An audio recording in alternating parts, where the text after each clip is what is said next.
ವಿಶ್ವವಿಖ್ಯಾತ ಪುರಿ ಜಗನ್ನಾಥ ರಥಯಾತ್ರೆಯ ವೇಳೆಯಲ್ಲಿ ಭಾರೀ ಕಾಲ್ತುಳಿತ ಸಂಭವಿಸಿದೆ. 500ಕ್ಕೂ ಅಧಿಕ ಭಕ್ತರಿಗೆ ಗಾಯ, 40 ಮಂದಿಯ ಸ್ಥಿತಿ ಗಂಭೀರ.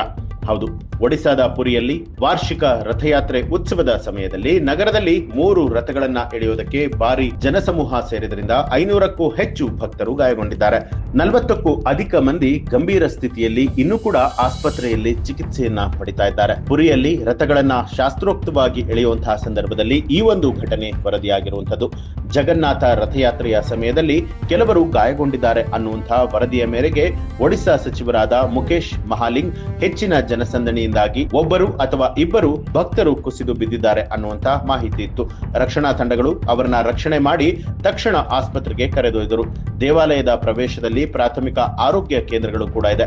ಗ್ಲೂಕೋಸ್ ಹಾಗೂ ನೀರು ಸಮರ್ಪಕವಾಗಿ ಒದಗಿಸಲಾಗ್ತಾ ಇದೆಯಾ ಅನ್ನುವಂತ ಖಚಿತ ಮಾಹಿತಿಯನ್ನ ಪಡೆದುಕೊಳ್ಳೋದಕ್ಕೆ ನಾವು ಇಲ್ಲಿದ್ದೇವೆ. ಅಗತ್ಯವಿರುವವರಿಗೆ ಸರಿಯಾದ ಸೇವೆ ಒದಗಿಸಲಾಗ್ತಾ ಇದೆಯಾ ಅನ್ನುವಂತ ಪರೀಕ್ಷೆಯನ್ನ ಖಾತ್ರಿಪಡಿಸಿಕೊಳ್ಳೋದಕ್ಕೆ ಆಸ್ಪತ್ರೆಗೆ ಭೇಟಿಯನ್ನ ಕೊಡ್ತಾ ಇದ್ದೇನೆ ಅಂತಲೂ ಕೂಡ ಹೇಳಿದ್ರು. ಇನ್ನು ದಿನದ ಆರಂಭದಲ್ಲಿ 12ನೇ ಶತಮಾನದ ದೇವಾಲಯದ ಬಳಿಯಿಂದ ಶ್ರೀ ಗುಂಡೀಚ ದೇವಸ್ಥಾನದ ಕಡೆಗೆ ಹೋಗುವಂತಹ ರಸ್ತೆಯಲ್ಲಿ ಸಾವಿರಾರು ಜನರು ಜಗನ್ನಾಥ ಭಕ್ತರು ಹಾಗೆ ಬಲಭದ್ರ ರಥಗಳಿಗೆ ಜೋಡಿಸಲಾದಂತಹ ಹಗ್ಗಗಳನ್ನ ಎಳೆದಿದ್ದಾರೆ. ಶುಕ್ರವಾರ ರಥಯಾತ್ರೆಯ ಪ್ರಮುಖ ಭಾಗವೂ ಕೂಡ ಆರಂಭ ಆಗಿತ್ತು.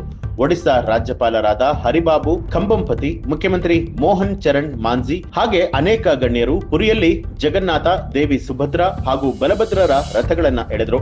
ವಾರ್ಷಿಕ ರಥೋತ್ಸವಕ್ಕಾಗಿ ಸುಮಾರು 1 ಮಿಲಿಯನ್ ಭಕ್ತರು ಈ ಒಂದು ಪಟ್ಟಣದಲ್ಲಿ ಸೇರಿದ್ದಾರೆ ಅನ್ನುವಂತ ಅಂದಾಜು ಮಾಡಲಾಗಿದೆ ಅಂತ ಹೇಳಿ ಸ್ಥಳೀಯ ಅಧಿಕಾರಿಗಳು ಮಾಹಿತಿ ಕೊಟ್ಟಿದ್ದಾರೆ.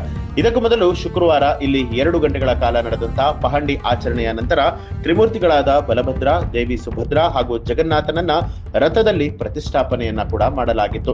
ಇನ್ನು ವಿಶ್ವವಿಖ್ಯಾತ ಪೂರಿ ಜಗನ್ನಾಥನ ರಥಯಾತ್ರೆಯ ಸಂದರ್ಭದಲ್ಲಿ ಭಾರಿ ಕಾಲ್ತುಳಿತ ಸಂಭವಿಸಿರುವಂತದ್ದು ಇಡೀ ದೇಶವನ್ನೇ ಬೆಚ್ಚಿ ಬೀಳಿಸುವಂತೆ ಮಾಡಿದೆ.